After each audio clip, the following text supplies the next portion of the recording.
take accountability for your actions. You can take all the credit in the world for the things that you do right, as long as you also take responsibility for the things you do wrong. It must be a balanced equation. In the 18th century, there was something that spread across Europe and eventually made its way to America called puerperal fever, also known as the Black Death of childbed. Basically what was happening is women were giving birth and they would die within 48 hours after giving birth. This Black Death of childbirth was the ravage of Europe, and it got worse and worse and worse over the course of over a century. In some hospitals, it was as high as 70% of women who gave birth who would die as a result of giving birth. But this was the Renaissance. This was the time of empirical data and science, and we had thrown away things like tradition and mysticism. These were men of science, these were doctors. And these doctors and men of science wanted to study and try and find the reason for this Black Death of childbed, and so they got to work studying, and they would study the corpses of the women who had died. And in the morning they would conduct autopsies, and then in the afternoon they would go and deliver babies and finish their rounds.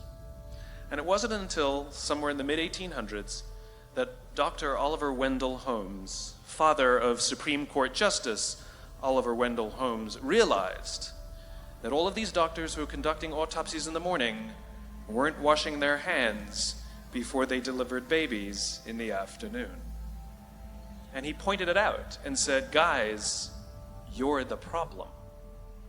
And they ignored him and called him crazy for 30 years, until finally somebody realized that if they simply washed their hands, it would go away. And that's exactly what happened. When they started sterilizing their instruments and washing their hands, the Black Death of childbed disappeared. My point is, the lesson here is, sometimes you're the problem. Take accountability for your actions. You can take all the credit in the world for the things that you do right, as long as you also take responsibility for the things you do wrong. It must be a balanced equation. You don't get it one way and not the other. You get to take credit when you also take accountability. Nelson Mandela is a particularly special case study in the leadership world because he is universally regarded as a great leader. He was actually the son of a tribal chief, and he was asked one day, "How did you learn to be a great leader?"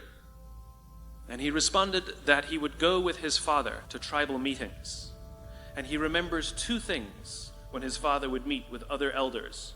One, they would always sit in a circle, and two, his father was always the last to speak.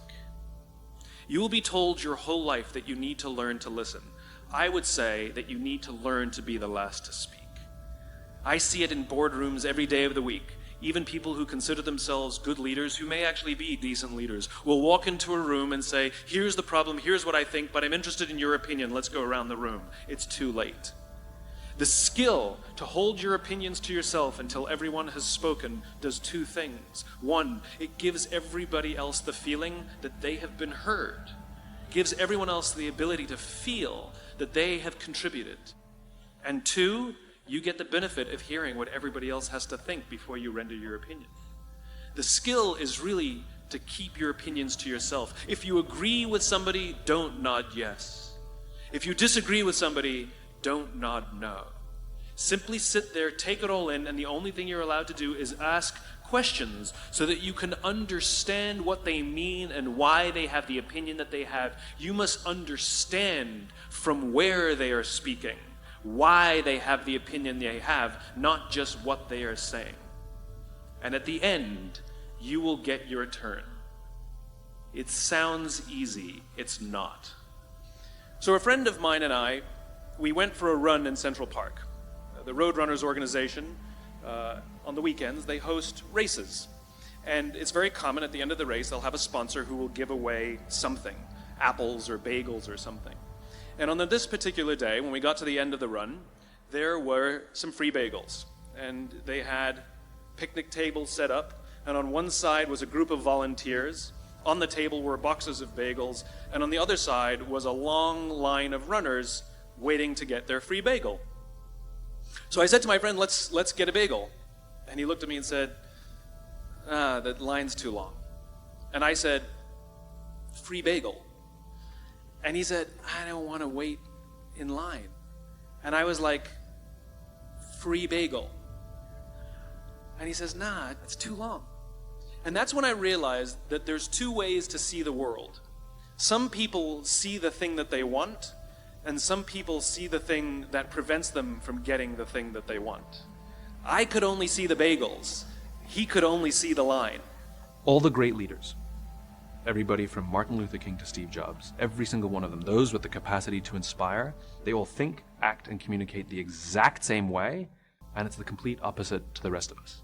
Where the rest of us start with what we do, these great leaders, those with the capacity to inspire and lead great change, all of them always start with why they do what they do. Every single organization on the planet, even our own careers, always function on three levels: what we do, how we do it, and why we do it. What we do are the products we make, the services we offer, the things we sell. How we do it are those, whether you call it your unique selling proposition or your proprietary process or whatever you want to call it. It's the things that you think make you different or special or stand out from the crowd. But it's this concept of why we do what we do, this purpose, cause, or belief that drives every one of us, why the company exists in the first place. We don't need another one of whatever you're selling. There's plenty. But why do we need you? And it's not because of how you do it differently or what you do. There's something deeper there. It was the very reason why the company was formed. When organizations start with why, the response they will get from people who believe what they believe will be visceral. It will be deeply personal and in the emotional part of the brain. It will be hard for people to explain why they are so drawn to Southwest Airlines or Harley Davidson or Apple. They'll talk about, it's the design, it's the quality, it's the service. But in the reality, it's deeper than that. It's in the part of the brain that controls behavior, but not language. The best they can sum up is, I don't know, I just love it. But the reality is, it actually is one of the things that helps them define who they are. Apple is able to inspire loyalty amongst customers and employees, and shareholders for that matter, because the way they view themselves is different than the way most other computer companies view themselves. Most other computer companies define themselves by what they do. They make computers, and everything they try to do is in an effort to improve upon that thing. Add more RAM, add more speed, make it blue. Apple defines themselves by why they exist, to challenge the status quo. Power to the individual, think different. And everything they say and everything they do is to advance that idea. So in the mid-1980s, a theologian named James Carsey wrote this little book called Finite and Infinite Games, in which he defines these two kinds of games. Finite games, which have known players, fixed rules, and agreed upon objectives. There's always a beginning, a middle, and an end. The objective is to win the game. And then there's infinite games. Infinite games are defined as known and unknown players. You don't necessarily know who all the other players are. The rules are changeable. You can play however you want. And the objective is to perpetuate the game, to stay in the game as long as possible. We are players in multiple infinite games every day of our lives. There's no such thing as being the winner in your marriage. There's no such thing as winning global politics. And there's definitely no such thing as winning business. Finite mindset is everything is about this transaction, this listing. An infinite mindset is, I may win or lose this game, I may win or lose this transaction, and there'll be another one, and another one, and another one, and another one. And the goal is not to win this one. The goal is to be better and better and better and better. Let me give you a real-life example that sheds some light on what I'm talking about. I spoke at an education summit at Microsoft. I also spoke at an education summit at Apple. At the Microsoft Summit, the vast majority of the executives spent the vast majority of their presentations talking about how to beat Apple. At the Apple Summit, 100% of the executives spent 100% of their presentations talking about how to help teachers teach and how to help students learn. One was obsessed with where they were going, the other one was obsessed with their competition. At the end of my talk at Microsoft, they gave me a gift. They gave me the new Zune when it was a thing. This was Microsoft's response to the iPod. And this little piece of technology was absolutely incredible. It was beautifully designed. The user interface was intuitive and very simple to use. It was really brilliant, I have to say. So at the end of my Apple talk, I was sharing a taxi with a very senior Apple executive, and I decided to stir the pot. I couldn't help myself. I turned to him and I said, Microsoft gave me their new Zune, and it is